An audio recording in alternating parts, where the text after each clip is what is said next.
Ela é reconhecida como referência na operação portuária envolvendo containers no Brasil. Estamos falando da Santos Brasil, uma empresa de capital aberto listada no novo mercado da Bolsa de Valores de São Paulo e que oferece a seus clientes soluções logísticas completas do tipo porto a porta. Após a vinheta, eu te conto mais sobre o modelo de negócio, a análise fundamentalista da Santos Brasil.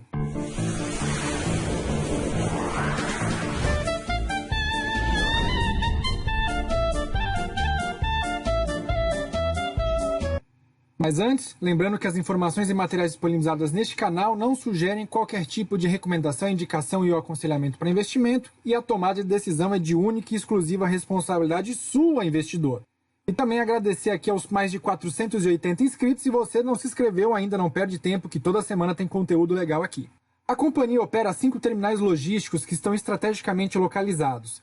Desses, 3 são terminais containers, um no Porto de Santos, outro no Porto de Barcarena, no Pará, um no Porto de Imbituba, em Santa Catarina. Além disso, a Santos Brasil possui um terminal de carga geral, também na cidade de Imbituba, e um terminal exclusivo para a movimentação de veículos no Porto de Santos. Com relação à estrutura logística, a companhia possui 2 centros logísticos industriais aduaneiros nas cidades de Guarujá e Santos, e um centro de distribuição em São Bernardo do Campo, todos em São Paulo, além de uma frota própria de transporte rodoviário. De acordo com a Santos Brasil, tudo isso é para oferecer serviços customizados a importadores e exportadores, atendendo às demandas específicas dos clientes de diversos segmentos: químico, automotivo, farmacêutico, alimentício, autopeças e bens de consumo. Fundada em 1997, a Santos Brasil adquiriu em leilão o arrendamento do terminal de contêineres do Porto de Santos por 25 anos. Em 2015, esse arrendamento foi renovado por mais 25 anos, o que gera aí uma expectativa de continuidade na empresa sem muita imprevisibilidade.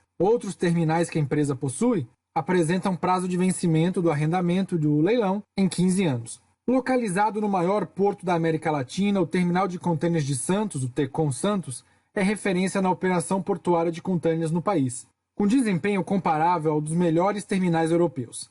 Desde o início do arrendamento, a Santos Brasil já aumentou em 9 vezes a produtividade do Porto de Santos e investiu quase 3 bilhões de reais no terminal. Com a aprovação da renovação de seu contrato em 2015, a previsão é de mais 1,3 bilhões de reais em investimentos para o aumento da sua capacidade, que hoje é composta por uma área de 596 mil metros quadrados, onde 12 mil metros quadrados são de armazéns cobertos para o abrigo de containers, possuem 13 guindastes do tipo PT e um do tipo MHC, 60 terminal tractors, 5 empilhadeiras de vazios, de containers vazios, 4 ramais ferroviários internos e 17 gates automáticos com sistema de OCR. Instalado em São Bernardo do Campo, o centro de distribuição faz parte de uma moderna e eficiente estrutura montada com o objetivo de integrar as operações logísticas e oferecer soluções customizadas aos clientes nos mais diversos segmentos, como armazenagem, gestão de estoque, pick, inventário, serviços de valor agregado como montagem de kits, etiquetagem, reembalagem, cross-docking e gerenciamento de informações logísticas. Em 2006, a empresa abriu capital na Bolsa de Valores de São Paulo e em 2016 migrou para o novo mercado, o melhor nível de segurança corporativa da Bolsa. No ano de 2007, adquiriu a empresa Mesquita, que hoje é a Santos Brasil Logística. Bom, agora vamos a alguns números da Santos Brasil. A empresa, então, tem 3 terminais logísticos localizados em pontos estratégicos na costa brasileira, um terminal de carga geral, um terminal de veículos, 2 centros logísticos industriais, um centro de distribuição e atualmente consta aí com 3 mil funcionários. É responsável por 16% da movimentação brasileira de containers. No ano passado foram movimentados mais de 1,1 milhões de containers no país. Alguns resultados da empresa mostram um EBITDA de 221 milhões e a receita líquida do ano passado ficou em 972 milhões. Vamos então ao balanço do primeiro trimestre de 2020 da Santos Brasil? Nós podemos verificar aqui uma movimentação portuária entre o primeiro trimestre de 2020 e o primeiro trimestre de 2019. Houve uma variação positiva de 4,1%, aumentando de 254 mil unidades para 265 mil unidades. Esse aumento ficou mais significativo com relação aqui aos contêineres vazios, onde houve um aumento de 11,6%. Já em nível de carga geral, em toneladas, houve uma redução de 75% no número de carga transportada, saindo de 68 mil para apenas 16 mil toneladas. E, com relação ao armazenamento de contêineres, houve um aumento aí de 16%.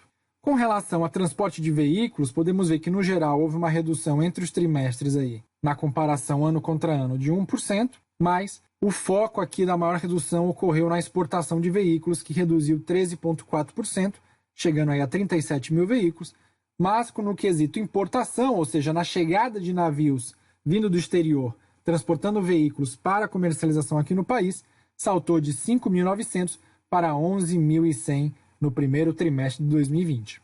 Já com relação às unidades específicas, o terminal lá de contêineres de Santos teve um aumento aí de 7% no número aí de contêineres transportados, saindo de 218 mil para 233, onde também o número de contêineres vazios apresentou o maior salto aí com 26%, chegando a 49 mil. Já no terminal de contêineres de Imbituba houve uma redução de quase 20% no número total, onde o número de contêineres vazios apresentou a maior redução aqui com 34%, e o volume geral de cargas também despencou assustadoramente com 75,6%, chegando a 16 mil toneladas, quando no ano passado foi de 68 mil toneladas. De acordo com a companhia, a queda é explicada pela redução da movimentação de contêineres de longo curso com o serviço asiático ASAS em janeiro de 2019, que foi descontinuado no fim do mês, e também pela queda no volume de cabotagem. Vamos agora à movimentação dos contêineres no Porto de Santos versus o terminal de contêineres. No Porto de Santos houve um aumento aí de 14,2% no número de contêineres, enquanto que no terminal de cargas ali de contêineres do Porto de Santos, pertencente a Santos Brasil, saiu aí de 219 mil contêineres para 234 mil, um aumento de 7%. Com relação aos contêineres cheios no terminal de carga de Santos, no primeiro trimestre de 2019 eram 47 mil e agora são 53 mil.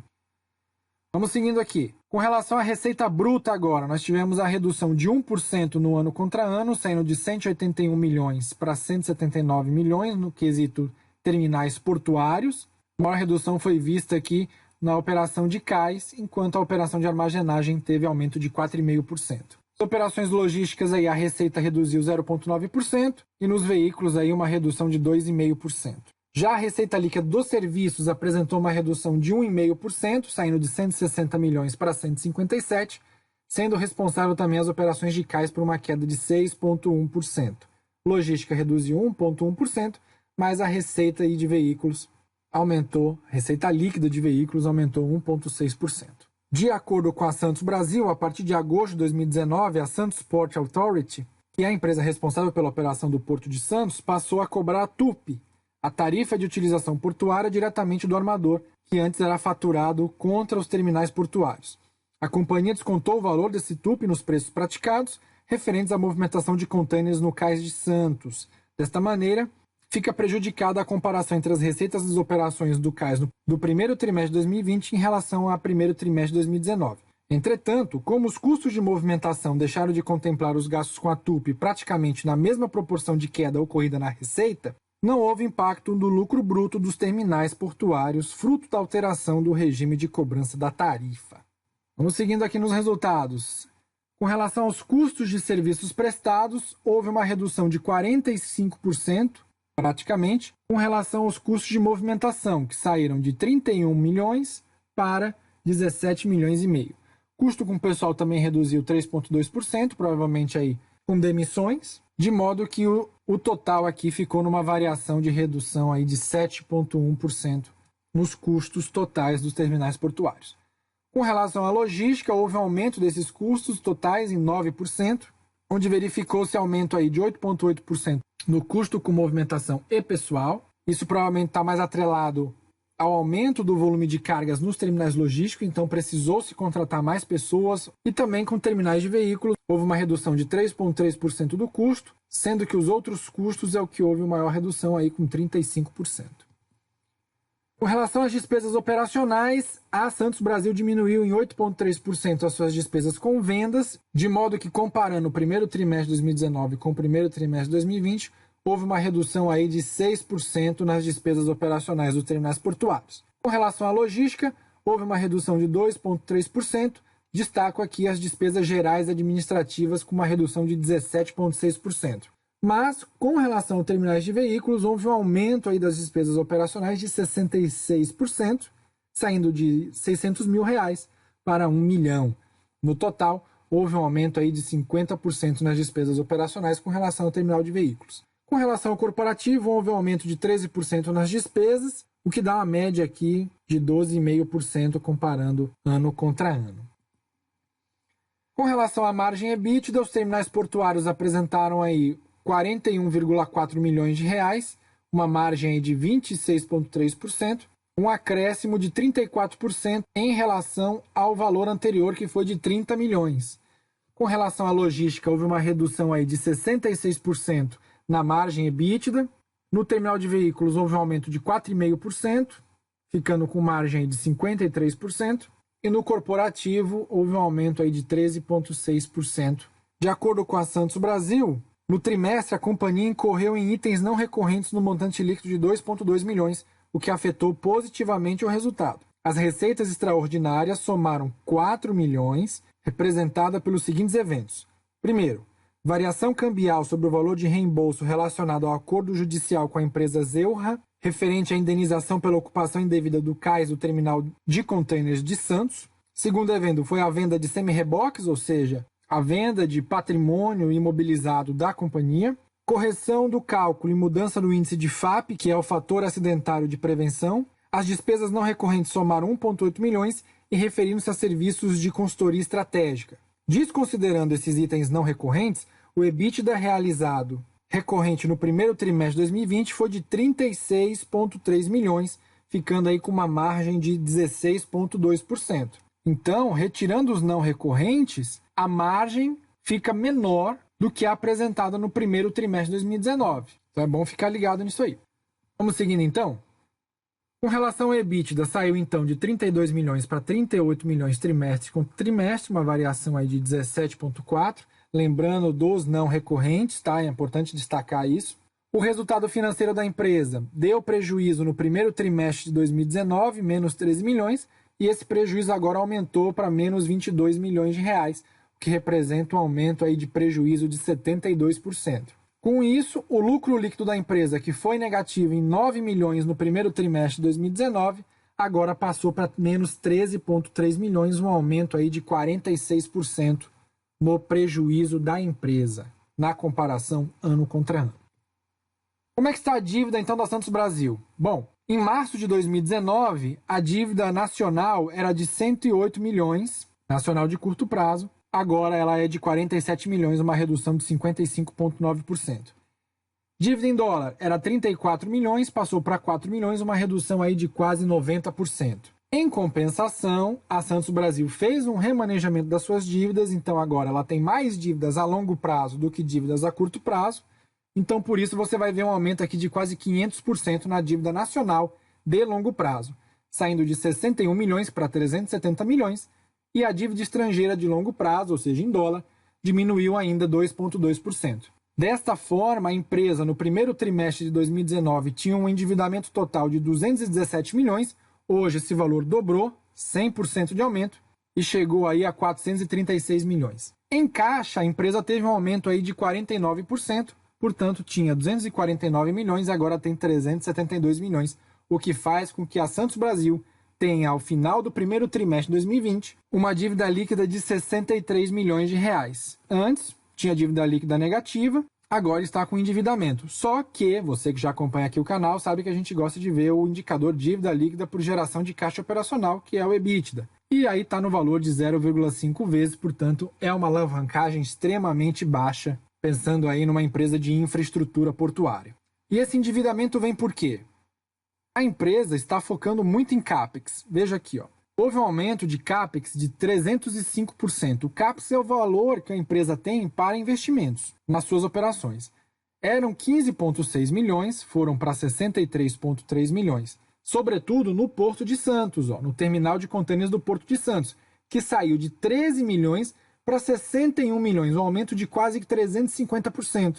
Não houve investimentos no terminal de contêineres de Imbituba, mas na Vila do Conde houve um aumento aí de quase 11%, passando aí de 1,9 milhões para 2,1 milhões. Dessa forma, a Santos Brasil teve um aumento de 303% no investimento bruto e tirando aqui a baixa de ativos imobilizados, seja que foram vendidos ou que depreciaram o valor, esse investimento líquido passou aí de 15,6 milhões para 26 milhões, um aumento de 66,7%.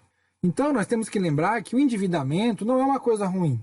Ele é ruim quando ultrapassa muito a capacidade de geração operacional de caixa da empresa. Se a Santos Brasil está aí com um nível de alavancagem baixo e ela está usando esse dinheiro para aumentar as suas operações, há um vislumbramento no médio prazo de uma expansão das suas operações e isso com certeza deve impactar a receita e o lucro líquido da empresa. Uns fatores que eu gosto de olhar também e que eu nunca apresentei aqui no canal e vou mostrar agora é o balanço patrimonial da empresa. Então nós temos aqui o ativo total, que é responsável pelo ativo circulante e o ativo não circulante. Nós temos o passivo total, que é responsabilizado aí pelo passivo circulante e o não circulante. E tudo isso aqui resulta no patrimônio líquido. Em via de regra, o patrimônio líquido de uma empresa é a subtração dos ativos totais menos os passivos totais. Então o que nós temos aqui de ativo circulante? Ou seja, que é aquilo que não está imobilizado, que é fácil da empresa acessar. Caixa equivalente de caixa, aplicações financeiras, contas a receber e estoques, majoritariamente. E ativo não circulante, que é aquilo que a empresa tem mais dificuldade de mexer. São depósitos judiciais, imobilização e ativos intangíveis, ou seja, que não podem ser modificados. Vamos para o passivo agora. Passivo circulante é as obrigações sociais e trabalhistas, pagamento de fornecedores, obrigações com fisco, empréstimos e financiamentos, obrigações com o poder concedente das licitações. E nós temos o passivo não circulante, que é os empréstimos e financiamentos, tributos devidos, provisões, passivos atuariais e também obrigações. O que a gente pode ver aqui é que houve um aumento dos ativos totais, houve uma redução do passivo circulante, houve um aumento do passivo não circulante. Agora vamos ver como está o patrimônio líquido da empresa, que é o capital social realizado, as reservas de capital, as reservas de lucro, o lucro e o prejuízo acumulados e os dividendos. Lá no começo de 2019 era de 1.333.000. Hoje, esse valor já é de 1.339, ou seja, de um ano para o outro, não houve muita alteração. Houve um leve aumento aí do patrimônio líquido e isso mostra que a Santos Brasil está estabilizada nesse sentido. A gente sempre tem que prestar muita atenção se há uma redução muito drástica ou gradativa do patrimônio líquido da empresa. Isso mostra que a saúde financeira dela está piorando. Então, se ela se mantém estável ou aumenta o patrimônio líquido, é uma empresa que você pode se tornar sócio. Claro, aqui não é uma indicação, mas eu estou dizendo o que eu faria para analisar algumas empresas. Aí, antes que vocês me perguntem, a ação está barata? Bom, se você não conhece ainda o quadro A Batalha das Ações, você precisa conhecer, porque aqui nós vamos falar dos indicativos que a gente mais olha para saber se uma ação está cara ou barata. O preço sobre lucro da Santos Brasil está elevado, na minha opinião. O valor da empresa pela geração de caixa operacional está fazendo com que a Santos Brasil seja negociada a 17 vezes. Está sendo negociada também a 2,8 vezes o seu valor patrimonial. O lucro por ação da empresa é apenas de 0,02 centavos, dívida líquida por EBITDA baixa, tá ok? Relação passivos-ativos também abaixo de 1, então tem mais ativos do que passivos. Margem EBITDA da companhia está com 23%, margem líquida baixa, 1,1%, ROI também muito baixo, 0,84%, um ROIC razoável de 4,6%, então ela trabalha melhor com dívidas do que apenas com a sua geração de caixa operacional. E a previsibilidade de receitas nos próximos 5 anos prevê uma redução aí de 0,62%, e uma redução aí de 30% nos lucros. E aí, com base nessas informações, você está apto a decidir ou aprender como analisar uma empresa para saber se a Santos Brasil vale a pena o seu investimento. Escreva aí nos comentários quais outras empresas vocês querem ver a análise aqui no canal. Se você gostou desse vídeo, deixe seu like, não deixe também de se inscrever no canal e traga um ou mais amigos que gostam de falar sobre Bolsa de Valores e de análise fundamentalistas de empresas. Obrigado por assistir até aqui e até a próxima!